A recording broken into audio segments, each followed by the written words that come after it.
Hello readers, welcome back to నాచి తీరాతలు.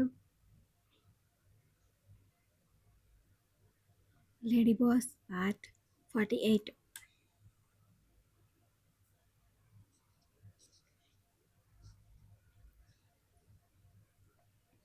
చాలాసేపు వెతికినా మానస్ కనిపించలేదు. ఇంట్లో లేడని బయటకు వచ్చి చూస్తూ ఇంటికి ప్రహరీ గోడకి మధ్యలో ఉన్న ప్లేస్కి వచ్చింది. అక్కడ షింక్లో చేతులు కడుక్కుంటున్నాడు. విసురుగా వెళ్ళి భుజం మీద నుంచి షర్ట్ పట్టుకుని వెనక్కి లాగింది. కాలర్ని పట్టుకోవడంతో కోపంగా వెనక్కి తిరిగాడు మానస్. అలా పట్టుకుంది సురభి అని తెలిసి కోపం చల్లబడిపోయి నవ్వుతూ వాష్ చేసిన చేతుల్ని ఆమె ముఖం మీద చిలకరించాడు. వెంటనే తోడుచేసుకుని, నన్ను ఏడిపించడం మీకంత సరదానా అని అడిగింది ఉక్కు పుటాలు ఎగరేస్తూ. ఏడిపించడమా? ఉడికించడం సరదా, బట్ బ్యాడ్ లక్, ఇంతవరకు ఛాన్స్ రాలేదన్నాడు అడుగులు ముందుకేస్తూ. నేను సీరియస్గా మాట్లాడుతున్నా, దగ్గరకొస్తే ఊరుకోను అంటూ చూపుడు వేలు చూపించింది. ఆ చేతిని వెనక్కి మార్చేసి ఆమె తనకి అతుక్కునేలా ముందుకు లాక్కొని గోడ కానించాడు. అంత వేగంగా కదులుతాడని ఊహించగా బిగుసుకుంది కాసేపు. వడ్డన చేస్తుంటే పట్టిన చెమటలు ఇంకా మొహం మీదే నిలవడంతో తడిగా చేతులతో ఆమె ఫేస్ తుడిచాడు సున్నితంగా. వెంటనే మొహం తిప్పుకుంది. యాపిల్ పండులో ఉన్న తెల్లటి బుగ్గ అంత దగ్గరగా దర్శనమిచ్చేసరికి ఆకలేసిందేమో ఆలోచించకుండా కొరికేశాడు. చిన్నగా అరిచింది సురభి. ష్ అన్నాడు నవ్వుతూ. బలమంతా ఉపయోగించి అతన్ని నెట్టడానికి ప్రయత్నిస్తూ, మౌలిని నా సర్టిఫికెట్స్ ఎందుకు తీసుకెళ్ళిపోమన్నారు అని అడిగింది. అప్పుడు అర్థమైంది అతనికి ఆమె ముక్కు ఎర్రబడడానికి కారణం ఏంటో. అదే టైంకి డ్రెస్ మార్చుకోవడానికి రూమ్కి వెళ్ళాడు యుదే. అలా అడుగుతూ ఉండగా తెలియకుండానే సురభి కళ్ళలో నీళ్లు చేరుతుంటే అవి బయటికి రాకుండా కనురెప్పల మీద ఆర్తిగా ముద్దు పెట్టాడు మానస్.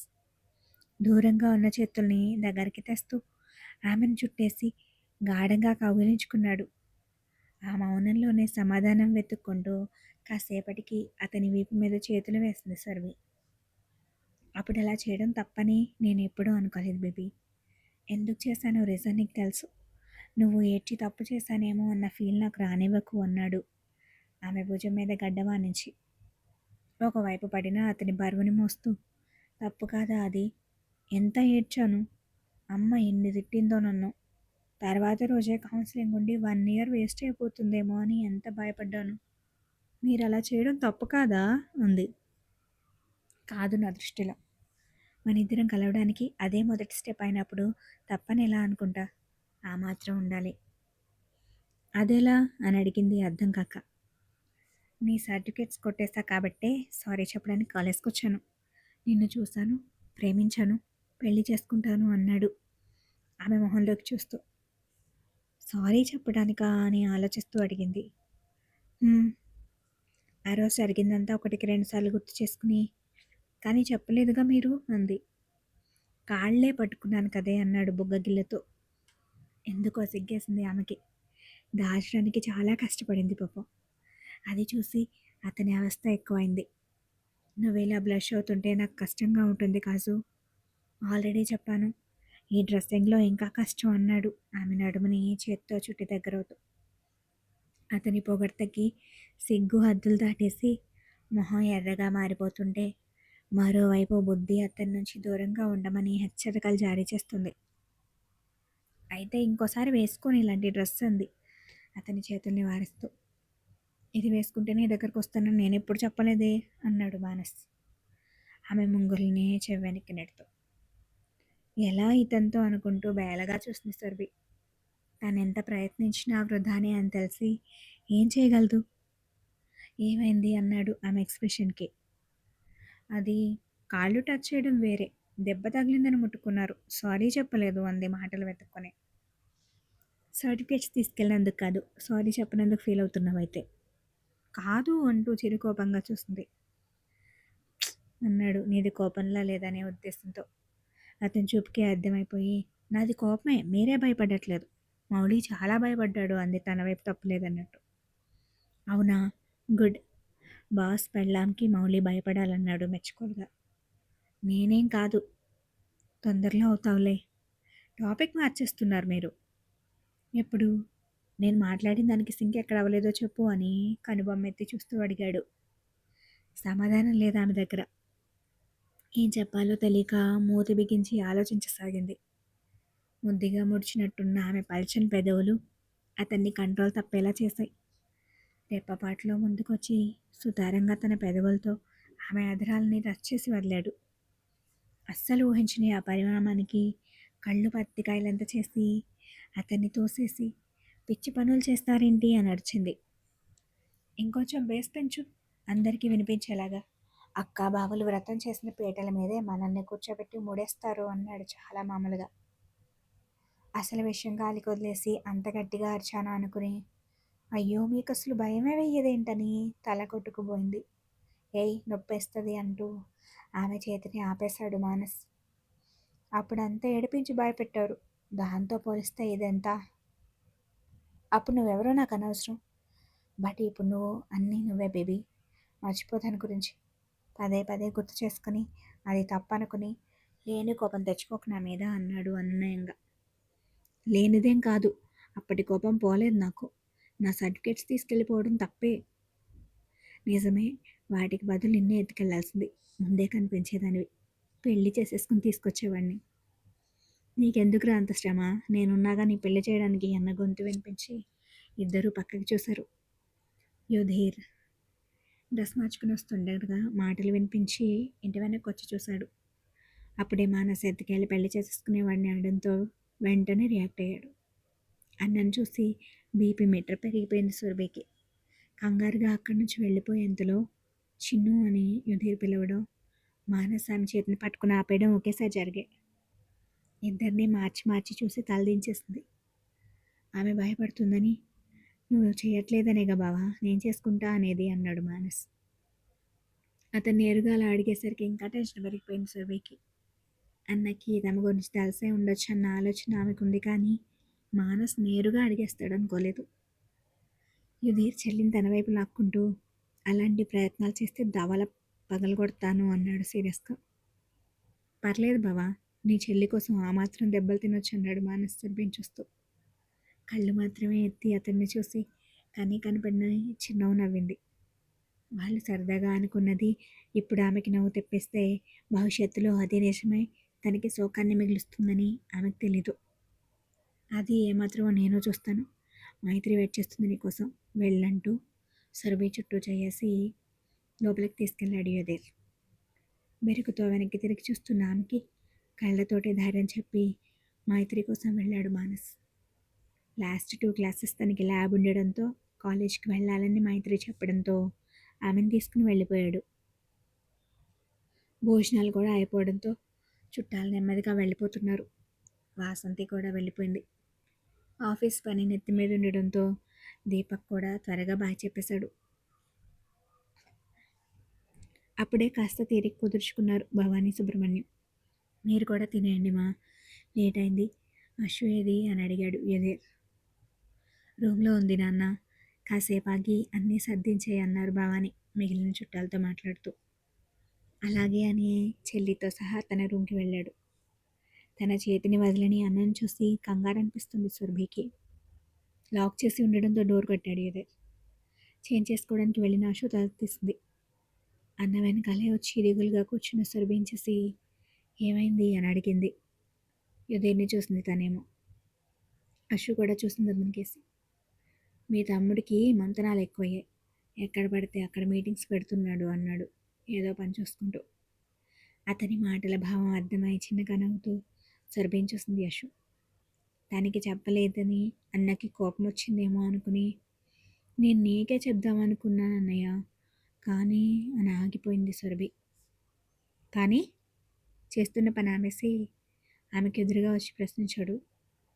భయమేసి, నేనంటే నీకు భయం మొదలైందారా, ఇదెప్పటి నుంచి అని అడిగాడు ఆశ్చర్యంగా.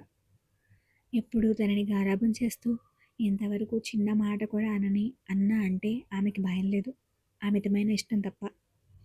నాకు భయం వేసి కాదన్నయ్య, మానస్ని ఏమైనా అంటావేమో అని అంది చిన్నగా.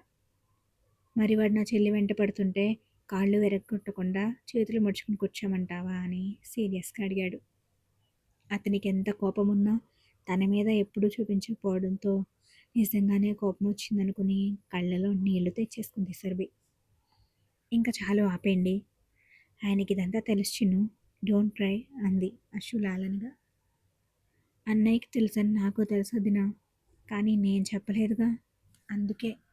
దాచాలని కాదన్నయ్య అంది సురభి వెక్కుతూ. రేయ్ రేయ్ నో అంటూ చెల్లి కళ్ళు తుడిచి దగ్గరకు తీసుకుని తల మీద ముద్దు పెట్టాడు. అతని చొక్కా పట్టుకుని, నీకు కోపం వస్తే కొట్టేస్తావు, వదినకి తమ్ముడు కదా, ఇంట్లో గొడవ అవుతుందేమో అని భయమేసింది అంది. మీ వదిన నీతో మాట్లాడకపోయినా నాకు చెప్పాలిగా, నైటే కదా వదిన మాట్లాడింది నాతో అని ముద్దుగా చెప్పింది. సరే సరే ఇక ఏడవకు, కొట్టొద్దులే వాడిని, పోనీ ఏం చేద్దాం, నీ ఇష్టం అంది బొగ్గలు తుడుచుకుంటూ. మీ అన్నయ్య నిన్నే అడుగుతున్నారు బేబీ, ఆలోచించుకొని చెప్పు అంది అశు. అర్థం కాలేదు సురభికి.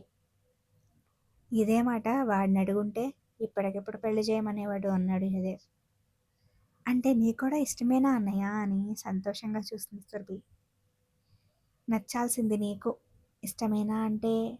ఇష్టమైన వాడంటే నీకు పెళ్లి చేసుకుని లైఫ్ షేర్ చేసుకునేంత చెల్లెలి మొహంలోకి చూస్తూ అడిగాడు యుధేర్. అలా అడగగానే ఆడపిల్లకి సహజంగా ఉండే సిగ్గు తెరలు ఆమెను కమ్మేశాయి. ఇష్టమే అని చెప్పబోయి అమ్మా నాన్న అంది, వాళ్ళకి నచ్చాలిగా అని. చేసుకునేది, కలిసి ఉండబోయేది నువ్వు, నేను అమ్మా నాన్న కాదు. నీ ఇష్టం ముఖ్యం మాకు, నీకు ఇష్టమైతేనే. నీకు నచ్చాలన్నయ్య, అమ్మ నాన్న కూడా హ్యాపీగా ఒప్పుకోవాలి. అశ్విని పెళ్లి చేసుకోవాలనుకున్నప్పుడు నేను కూడా మిమ్మల్ని ఇలాగే అడిగానా, మీకు నచ్చిందా తను అని అన్నాడు నవ్వుతూ. ఇక్కడుంది మీ చెల్లి, మీరు కాదు అంది అశు. కానీ పెళ్ళి మాత్రం అమ్మవాళ్ళు ఒప్పుకుంటూనే అన్నావు కదా వదినా, నువ్వు చెప్పు, నాన్న ఒప్పుకోకపోయి ఉంటే ఎదురుంచి పెళ్లి చేసుకునేవాళ్ళ మీరు అని అడిగింది సురభి. మాట్లాడలేదు అశు. మౌనం అర్ధాంగీకారం అంటారు. ఇక్కడ ఆశు మౌనం పూర్తిగా అంగీకారమే.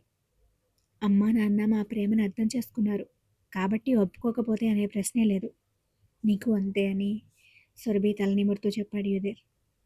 నిజమే అనిపించింది ఆమెకి. నేను చూసుకుంటాను చిన్ను, నీకు ఇష్టమైంది ఇవ్వలేకపోతే ఇక నేనెందుకు? ఇప్పుడు చెప్పు, మానస్ అంటే ఇష్టం ఉందా నీకు లేదా అని అడిగాడు. ఇక అనవసరమైన ఆలోచనలు పక్కన పెట్టేసి ఇష్టమే అంది. వాడిని పెళ్లి చేసుకోవాలనుకుంటున్నావా? కళ్ళు కిందకి వాల్చేసి అని తలూపింది. నాకు కూడా ఇష్టమే చిన్ను, నిన్ను వాడు చాలా ప్రేమిస్తున్నాడు అన్నాడు యుధీర్.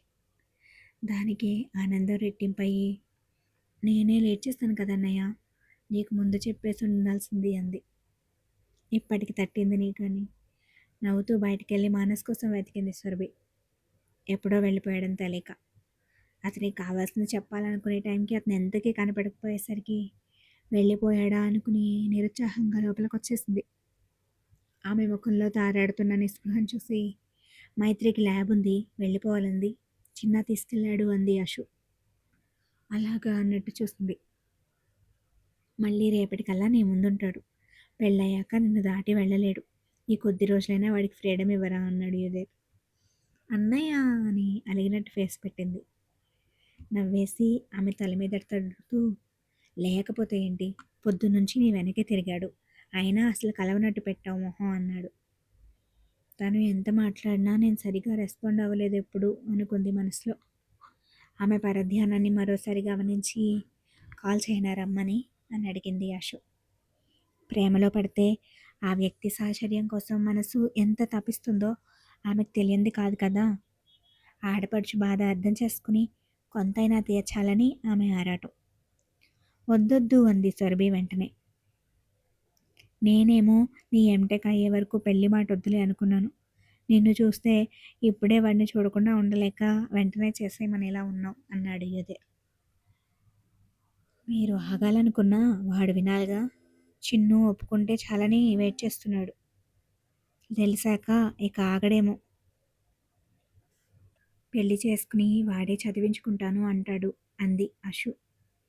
ఇద్దరూ కలిసి తనని ఆట పట్టిస్తున్నారని అర్థమయ్యి మొహం బెగబట్టి చూసింది సురభి. ఆమెనలా చూసి నవ్వేశారు వాళ్ళిద్దరూ. నేనేం అలా చెయ్యను. స్టడీస్ అయ్యాకే పెళ్లి చేసుకుంటా అంది సురభి. నామమంటావా అని అడిగాడు యుధిర్. అన్నయ్య, నీ చెల్లిని నువ్వే టీస్ చేస్తావా అంది సెంటిమెంటల్గా. పెళ్లి చెయ్యాలనుకున్నా మళ్ళీ రాదురా ఈ ఛాన్స్ అని బుగ్గలాగాడు. "హ్మ్, కానీ నేను మాత్రం నా పీజీ అయ్యాకే చేసుకుంటాను. చెప్పానుగా చిన్ను, నీ ఇష్టం. నువ్వు ఎప్పుడంటే అప్పుడే. కానీ అమ్మా నాన్నకి ముందే చెప్పాలి. ఒప్పుకుంటారా అన్నయ్య అని అనుమానంగా అడిగింది. ఖచ్చితంగా. నేనున్నాగా. టైం చూసి 2 రోజుల్లో మాట్లాడతాను. అప్పుడిక అఫీషియల్‌గా పర్మిషన్ వచ్చేసినట్టే మీకు. థ్యాంక్ యూ అన్నయ్య. యూ ఆర్ ద బెస్ట్ అంటూ యుధిర్‌ని హగ్ చేసుకుంది సురభి. తమనే చిన్న నవ్వుతో చూస్తున్న ఆశు దగ్గరికెళ్ళి నువ్వు కూడా వదినా అని ఆమెని కూడా సైడ్ నుంచి హగ్ చేసుకుంది. హ్యాండ్ ఎలా ఉంది చూపించని మానస్ పట్టుకోవడంతో ఎర్రగా మారిన చేతిని చూసి అడిగింది అశు. ఎందుకింత హార్ష్‌గా పట్టుకున్నాడు? ఆహా! హార్ష్ ఏం కాదు. తనేదో అడిగితే నేను ఆన్సర్ చేయలేదని అంది సురభి. సమాధానం చెప్పకపోతే ఇలాగా చేసేది అన్నాడు యుధిర్ సీరియస్గా. అశుకి నవ్వొచ్చేసింది చాలా గట్టిగా. కానీ తమాయించుకుంది. నీకేమైంది అని అడిగాడు. మీకెవరైనా ఆన్సర్ ఇవ్వకపోతే రెండోసారి నోటితో అడుగుతారా మీరు? చెయ్యి కదా వాడతారు. అలా చూస్తే నా తమ్ముడు ఇంకా బెటరే అంది అశు. అది బయట వాళ్ళ దగ్గర. వాడంత గట్టిగా పట్టుకుంటే నువ్వెందుకు ఊరుకున్నావు చిన్ను అన్నాడు. గట్టిగా ఏం కాదన్నయ్య అంది సురభి చిన్నగా. మానస్ని తనకంటే ఎక్కువగా సపోర్ట్ చేస్తుందని నవ్వుకుంది అశు. మరి మెత్తగానా? ఇంత అమాయకంగా ఉన్నావు కాబట్టే ఆడుకుంటున్నాడు వాడు. నాకు ముందే చెప్పుంటే ఇంత అలసొచ్చేది కాదు వాడికి అన్నాడు యుధిర్. భయం వేసిందని చెప్పానుగా అంది బెక్కమొహం వేసి. అదే ఎందుకు అని. నా దగ్గర నీకు ఆ మాత్రం చనువు లేదా? వాడు చూడు, మీ వదినకి నిన్ను చూసిన రోజే చెప్పేశాడు. నీ చెల్లి నీతో మాట కూడా అనలేదని అక్క తమ్ముళ్ళు నన్ను వెక్కిరిస్తారు తెలుసా అన్నాడు. నిజమా అనుకుని తన అన్నని వెక్కిరిస్తారనేసరికి అశుని గుర్రుగా చూసింది సురభి. మరోసారి నవ్వేసింది అశు. చిన్న ఎప్పుడూ అంటూ ఉంటాడు, నీ ఆడపడుచుకి కోపంగా చూడ్డం కూడా రాదక్క. చిన్నపిల్ల ఉడుక్కున్నట్టుంటుంది అని. నిజమేరా అంది. అశు కూడా మానస్లాగే అనేసరికి అన్నయ్య అంటూ సపోర్ట్ కోసం చూస్తుంది. నా చెల్లిది క్యూట్ ఫేస్ రా. వాళ్ళలా హార్డ్గా ఉండడం రాదు తనకి అన్నాడు యుధిర్. నీకు కూడా అలానే అనిపిస్తుందా? మైత్రి వాసు కూడా అంతే అన్నారు. అందరూ ఆయన అన్నట్టే చెప్తున్నారు అంది అలకగా. ఆయన బాగానే కంట్రోల్లో పెట్టాడు అన్నాడు యుధిర్ వెటకారంగా.